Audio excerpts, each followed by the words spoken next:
Do you get in trouble for playing this on YouTube? This is ours. We own it. Yeah. All right. Does YouTube know that you own it? Yes. It should be whitelisted. Well, actually, you know what's funny? This is not even from. I own it. We didn't upload this. Someone else uploaded this. Some random person uploaded it on YouTube, but it's on Spotify. Everything else, streaming wise. What part of this music are you playing? I did the singing, so you'll hear the first one. Yeah. No, Chin's super talented. Yeah. Huh. Thanks, Brian. He'll throw a curveball. Yeah. This is Chin. That's you? That's you. Isn't that crazy? They don't see the times that I was almost giving up. I can't imagine quitting, cause this is not in my blood. This is Browns. Built for this, been working my whole life for this. No taking breaks, I get up and I grind for this. No, I don't ever complain, I don't got the time for that. If things don't go my way, I just get up and go change it. I'm talking about 10,000 hours of blood, sweat, and tears. And they all wanna talk, but they're not even here when I need them the most. And they all disappear. I was living in fear, but I switched up the gear. They don't see the 10,000 hours I put in. They don't see the pain. They only see where I'm at, not where I'm from. And then Jelly comes in after this. It's really good. This is before Jelly was like huge. I can't imagine quitting, cause this is not in my blood. I guess I'm built different. When Jelly was a rapper. I love that he like moves across what's normally pretty separated genres of music. And he did this in like 30 minutes. Came from the bottom, been grinding and getting mine. Still the same OG, I'm feeling like genuine. Before the fame, singing and spitting rhymes. Facing my fears in the gutter with Pennywise. You don't know about my struggle. The nights that I hustled and slept in the van. Got off the road from 200 shows and still came home with less than $1,000. Selling my mixtapes at the same corner store that I used to flip weight. I prayed for my big break, but nobody came through to get my shit straight. Pushing forward every day and I just play my part. The trailer that I used to rent, now I can buy that trailer park.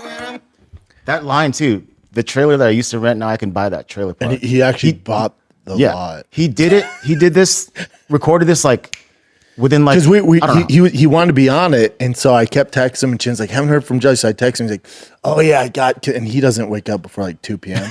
I was like, dude, you got to send. He's like, oh my bad, you'll have in 30 minutes. Literally 30 minutes later, it's like blink. That's wild. Insane talent, dude. I hate talented people like that. He's so just so good. Like so. Oh yeah, I could just hit this track one time. I got you. Mike Stud too, my boy Mike. Yeah, they're all great. Dude, that's awesome. And now Jelly's on like American Idol. It's hilarious seeing him on there, and like because you know his background, like his wife and everything. You know, she an escort and covered his bills and shit. And it's so cool how the A-list Hollywood, like he's at all these Grammys and the Country Music Awards, and they all know his background. And Bunny's there, who's gorgeous, and they just accept it. Yeah. And he's on American Idol, dude. Like Ryan Seacrest crying and shit. Yeah. It's just awesome. Yeah, Grace I love humans, good humans, because being able to see transformation, and if you know their story, knowing, there's some trauma in both of their lives. Big time trauma.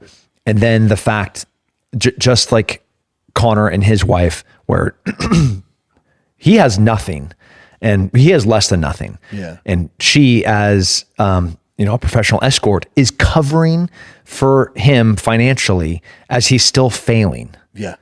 And she's ride or die. And he lost his daughter, and she's like, no, because he's super brokenhearted about it. She's like, no, where's she at? I'll fund. Doing her job. I'll fund whatever it takes to get your daughter back in your life. So they filed for custody, and she's the one that brought his daughter back. And now they all live together. Dude, it's so cool. I love this. I love these stories. Jelly's the best. Yeah. The best. Yeah, absolutely best.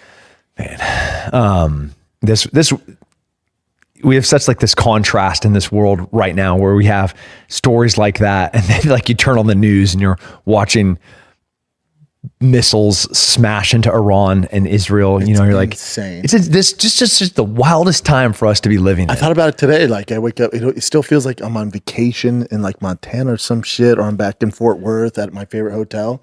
It just doesn't seem, my life doesn't seem real. Like where I live, how nice driving here. It's like everything's great. And I'm just like, man, imagine being in Israel right now. Yeah. I was up all night last night helping people.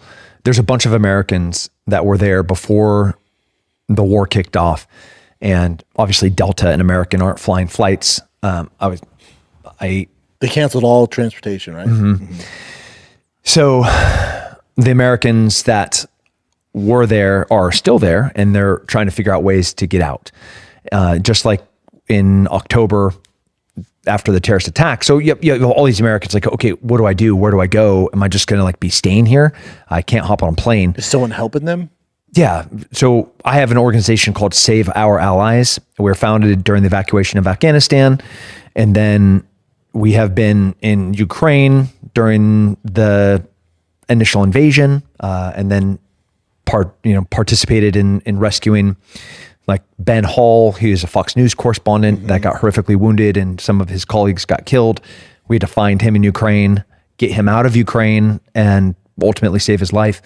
So we have a bunch of these instances. Now my phone's burning down again. I bet. Where it's like that was all night last night, trying to help move people from wherever they're at in Israel to a place where they can safely get out of the country. Because you don't have to, they don't have to come to America. They just have to get out of that. That's right. War zone. Yeah.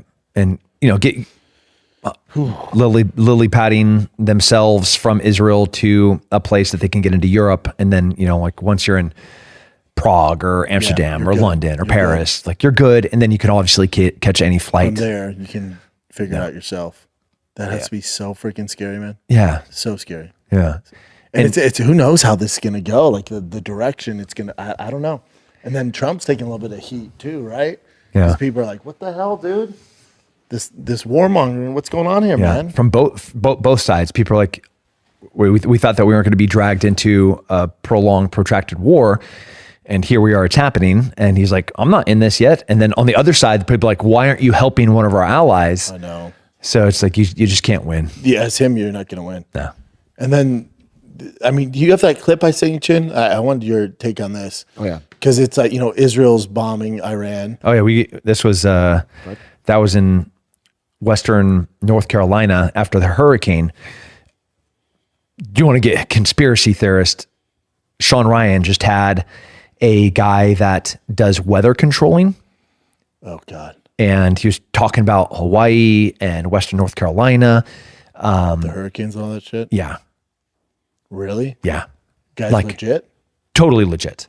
And this is science that has existed for 50, 60 years about how to increase the amount of rainfall and be able to seed clouds. Completely known science. There's companies that do it.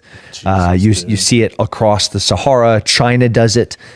So weather controlling, this is not conspiratorial. Like this is just science now. Yeah. They can absolutely do it.